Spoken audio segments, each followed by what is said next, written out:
Siapa sih yang tidak ingin memiliki kulit mulus dan sehat? Kulit sehat adalah salah satu dambaan semua orang, khususnya para kaum wanita. Namun tidak semua kulit dapat sehat seperti apa yang didambakan. Ada banyak faktor yang bisa mempengaruhi kulit menjadi rusak dan tidak enak dilihat. Salah satu penyakit kulit yang muncul adalah keloid. Sebuah penyakit kulit yang cukup menakutkan dan susah untuk dihilangkan. Keloid pada kulit ditandai oleh pertumbuhan jaringan parut yang berlebihan, baik itu di area luka atau bekas luka. Ciri-ciri keloid dapat dilihat tanpa alat khusus. Itu dikarenakan keloid memiliki penampilan lebih besar, kemerahan, dan terkadang terasa gatal atau nyeri. Keloid dapat muncul setelah cedera operasi atau setelah membuat tato. Hal ini juga biasa terjadi pada individu dengan kecenderungan genetik tertentu. Keberadaan keloid bukan hanya masalah fisik, tetapi juga dapat berdampak pada kualitas hidup dan rasa percaya diri seseorang. Oleh sebab itu, Badan Riset Nasional bekerja sama dengan para peneliti melakukan sebuah riset untuk mengatasi masalah keloid ini. Sejauh apa riset tersebut? Dan bagaimana hasilnya? Mari kita simak pemaparan berikut ini.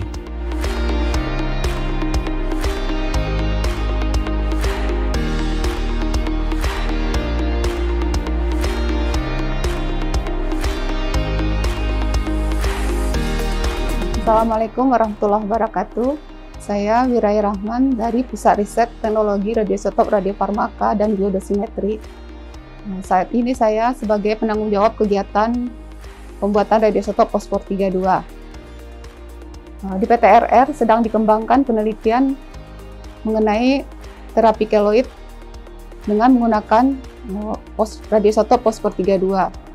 Keloid itu sendiri adalah jaringan parut yang ditimbulkan akibat penyembuhan luka yang berlebihan menutupi area luka yang sebenarnya. Secara estetika, keloid sangat mengganggu, terutama si pasien penderitanya merasa tidak nyaman, gatal, dan timbul kemerahan pada daerah sekitar keloid. Pada saat ini sudah ada beberapa terapi yang digunakan untuk pengobatan keloid. Di antaranya adalah krioterapi dengan menggunakan nitrogen untuk keloid-keloid dengan ukuran kecil, tapi tidak maksimal untuk keloid dengan ukuran yang besar.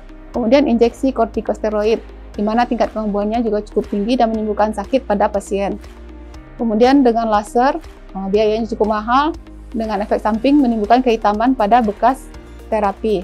Kemudian dengan pembedahan, tingkat kesembuhannya cukup tinggi, mencapai 60-90%, dan akan menimbulkan keloid baru di bekas pembedahan tersebut. Oleh karena itu, salah satu alternatif terapi keloid adalah menggunakan radioisotop fosfor 32 yang merupakan pemancar beta. Pemancar beta dari radioisotop fosfor 32 ini bersifat ionisasi yang akan merusak sel-sel fibroblast dari keloid. Pada awalnya, terapi keloid dengan radioisotop fosfor 32 berupa larutan, akan tetapi kurang praktis, bisa mengakibatkan kontaminasi pada pasien dan praktisi kesehatan di rumah sakit. Maka, tim riset kami mengembangkan bentuk sediaan baru berupa pads dengan bahan aktif radioisotop fosfor 32.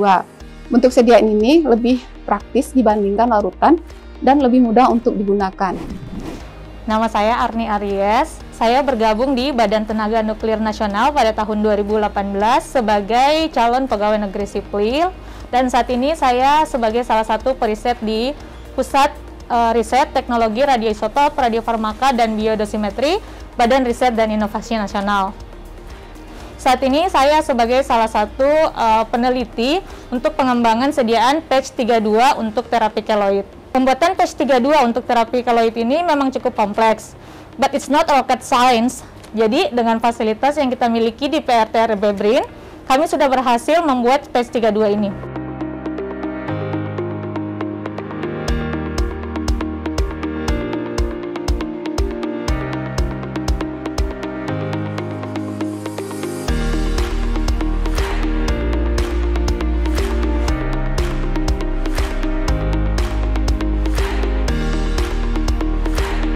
Adapun proses pembuatan patch 32 tentu saja diawali dengan penyiapan seluruh alat dan bahan yang akan kita gunakan.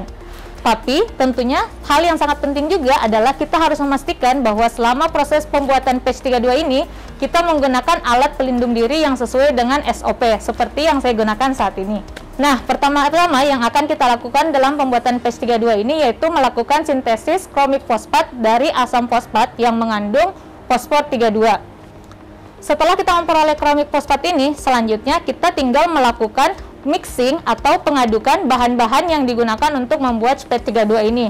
Setelah melakukan pengadukan dan seluruh bahan telah homogen, selanjutnya kita melakukan pencetakan pada cetakan yang telah disediakan. Selanjutnya kita menunggu hingga patch 32 ini mengering.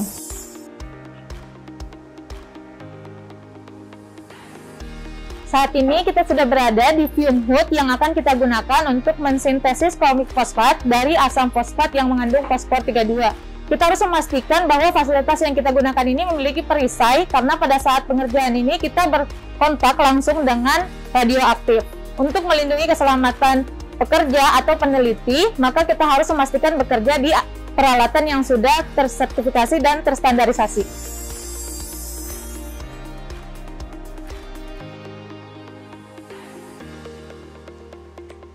Setelah memperoleh kromik fosfat yang mengandung fosfor 32, selanjutnya kita akan melakukan proses pembuatan patch 32, di mana di belakang saya sudah ada alat mixing atau mixer yang akan kita gunakan untuk mengaduk semua bahan-bahan yang menjadi bahan untuk pembuatan patch ini sampai seluruh bahan tersebut teraduk secara homogen.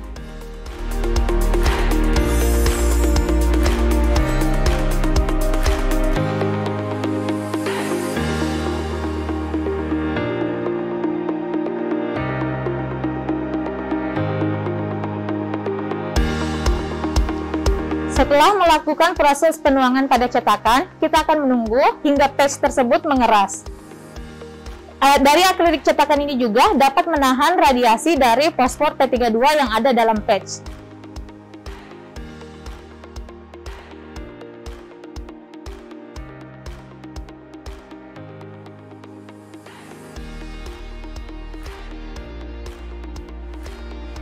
Setelah 24 jam, patch akan mengering.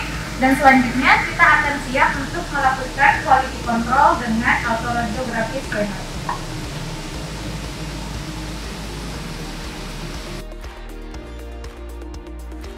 Saat ini kita telah berada di ruangan kendali kualitas sediaan patch fosfor 32 untuk melakukan kendali kualitas dari sediaan patch ini. Sebelum digunakan oleh pasien, kita harus benar-benar memastikan bahwa fosfor 32 dalam patch yang telah kita buat tersebar secara merata. Kita menggunakan alat autoradiographic scanner. Pertama-tama patch yang telah kita buat, kita masukkan ke dalam lapisan film autoradiographic scanner. Selanjutnya kita tutup dan kita tunggu beberapa saat sampai paparan filmnya telah selesai. Selanjutnya kita buka kembali dan kita keluarkan patchnya. Kemudian kertas film yang sudah terpaparkan kita pasangkan ke alat autoradiographic scanner.